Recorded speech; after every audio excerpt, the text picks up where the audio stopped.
Well, meanwhile, as Alex mentioned, we're kicking off the 4th of July holiday. Illinois lawmakers are actually working through the weekend after missing the Friday deadline to actually pass a state budget. The state has been without a budget now for 3 years in a row. And the Republican governor there, Bruce Rauner, and the Democratic lawmakers are still trying to come to some sort of agreement. And that will impact universities. It'll impact road construction, even Powerball ticket sales, not to mention Illinois' credit rating will now be downgraded to junk. Mark Maxwell is Capitol Bureau Chief for our affiliate WCIA. He's been keeping us abreast of the developments there from the Illinois capital of Springfield. Okay, Mark, give us the latest here. What does this mean for the people of Illinois? Are they frustrated? What are you hearing? Well, Rena, grumbling about state politics is sort of a time-tested tradition in this state. It's always been there, but now as we enter day one of fiscal year 3 without a full state budget, the only hope to pass one of those seems to be in this bipartisan push for an income tax increase from 3.75% up to about 5%. So now voters are starting to demonstrate. We're seeing protests on social media. We're seeing a lot of different lawmakers get phone calls and pressure applied to some of the Republicans in particular who have said they're going to try and pass this income tax increase to give the state some new cash flow, some new revenue, and quickly, so it can start to dig its way out of this fiscal hole. So tension is certainly there. Also, this body is full of a lot of weary minds and tired eyes. Early this morning, the House just gavelled in after a long night of different caucuses and committees filing into and out of House Speaker Michael Madigan's office in search of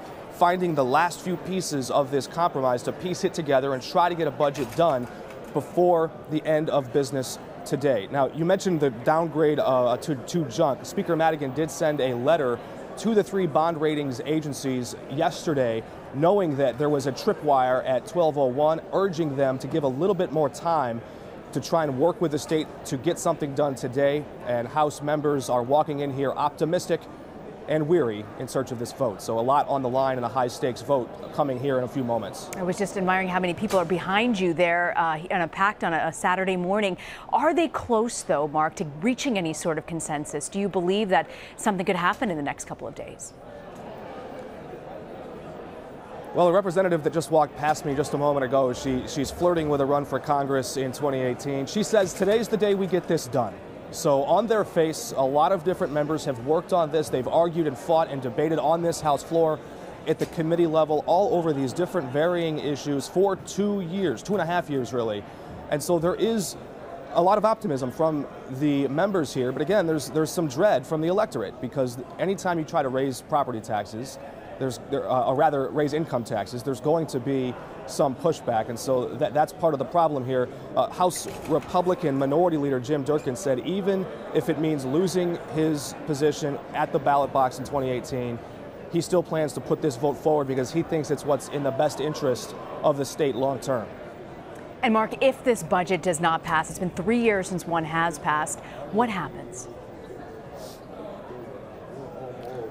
Well, already we're seeing the effects of what happens. The comptroller, who is in charge of writing the checks and sending out state payments to different vendors and to state workers all across the state, she said that she expects, it's hard to project, but she expects by August the state could run out of money. It would have more court mandates on how much money to pay out than it would have money left in the bank.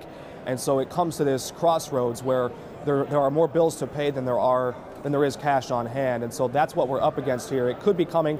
It's hard to put an exact date on it because the state doesn't even know exactly how much it owes. Some different vendors don't submit their vouchers on time, and so this bill backlog fluctuates on a day-to-day basis. But they do think sometime in mid-August the state could run out of money. Wow, that's just weeks away. Mark Maxwell, thank you so much for your reporting.